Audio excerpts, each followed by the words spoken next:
Nə niyyət, nə həvəs bilir. Müqəddəs hamını müqəddəs bilir. Çünki ürəyin qarasında olsun. Rasim Kərim deyir ki, gül ətrini nə qanar sar, hər incinin sərrafı var. Mətahimə bazar axtar, naşı gövhər alandımı? Kimin borcu kimdə batıb, hər bir kəsə əvəz çatıb, ucuz, baha, kim nə satıb, satdığını almalıdır.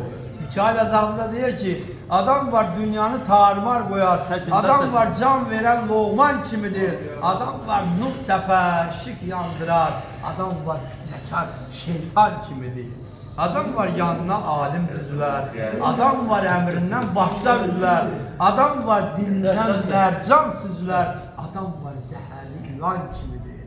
Azafını unutmaz məhsəvi dini, adam var el satar tamahı kini, adam var qohumun, dostun xaini, namərd düşməndən də yaman kimi. Allah Rasim Kərimin axırıncı bəmində belə deyir, Rasim mənasızdır sakit durmağın. Bizim ən böyük davamız oldu susmaqdır. Bizə deyirlər ki, dözürlər, susurlar, o susmazdır. Gərək susmayaq, gərək danışaq, gərək göstərək. Bu birliğin də əsas missiyası. Burada bizim ətrafımızda toplaşan insanların hamısı maşallah savadlı, sinə dəftər. Burada belə bir ki, savadlının yanında savadlılar yığışır. Rasim mənasızdır sakit durmağın, dilinə, ağzına qıfıl vurmağın. Qadadan, bəladan can qurtarmağın. Birlikdən savayı çarəsi yox. Bak bu birliğimiz o birliği olsun. Çünkü o birliğimiz iş görsün ve bu işten her zaman. Deyək ki, bak bu işi gördük. Bu problemi halledirik. Bak müəllim veya çok güzel bir parça verir. Evet bizim qəhrəmanlar olur ki, onlara vətən müharibəsi qəhrəmanı verilmiş. Ondan sonra şəhid statusu alınmış. Onları həll eləmək lazım. Onlar da vətən yolunda gedir. Onlar da vətən yolunda gedir. Bir de bizim mühit forumuz olur. Mühit forumuz yok. Kəşfiyyatın Mixaylosu olur Qazaxda. Aprel döyüşlərdir. Bu yıl onun doğum günü. Bizim grupta Sevinç Mərhəməni varmış. Ruhu şad olur. Allah rəhmət eylesin. Sağ olun. Mənim oğlum vətən tarixini qanla yazılır. Parça olan canla yazılır. Qeyrətlə, namusla, şanla yazılır. Ay cənnət quşları, şəhid balalar, yüksək məqamlara şahid balalar. Bəli, hər bir şairimiz nəsə qoyur, nəsə bir iz qoyur. Bizim şəhidlərimiz qanı ilə bərabər yazdılar. Amma şairlərimiz də bizim şəhidlərimizi öz sözləri ilə, öz qələmi ilə yazırlar.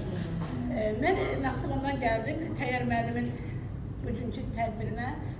Gecikdiyimə görə üzr istəyirəm.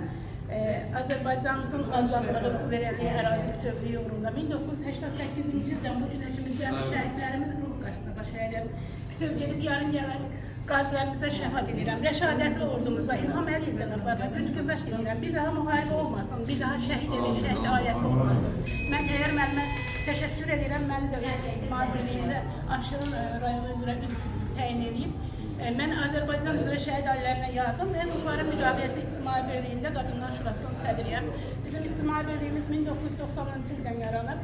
19-dan 20-sinə keçən gecə 20 yanvar faciəsi vaxtı bizim sədriyəmizdə də atışmalar oldu. O atışmalar nəticəsində ən birinci şəhid, 6 şəhiddən biri bizim ocağımıza gəldi. Mən bilirəm şəhid nədir, mən bilirəm şəhid evi nədir, şəhid anası, şəhid evladı nədir.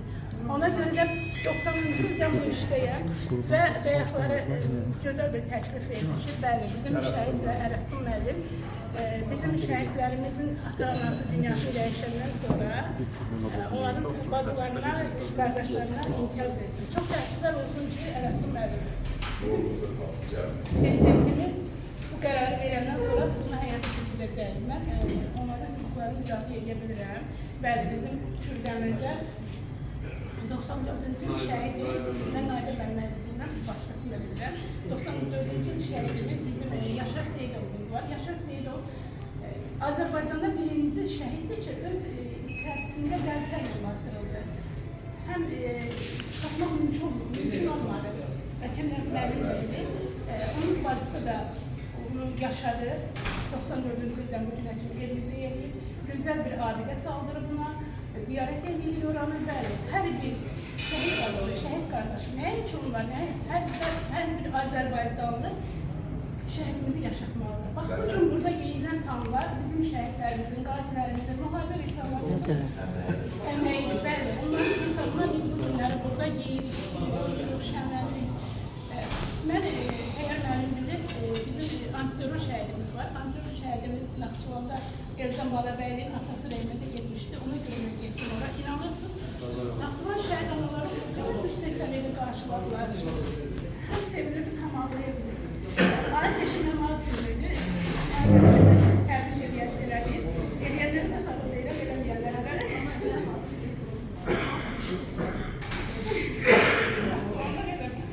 Olmuş Teşekkür ederim. Yani orada da eşittiler ki ben babalarımı yanıyla. Deməli, Şəhidlər Xiyabanında mən çıxış elədim. Orada ağlayan çıxış elədim ki, bu günləri bizim Budaqdakı şəhidimiz Xəqani babanın anasının adıdır. Həm də ki, antiterror şəhidimiz bizim Beyləqanda, Miyabaş kəndində olan həmlərin anasının adıdır. Təsadüfən də mən də onlarla birlikdə doğulduğuma görə özümü xoşbəxt. Mən belə qəhrəman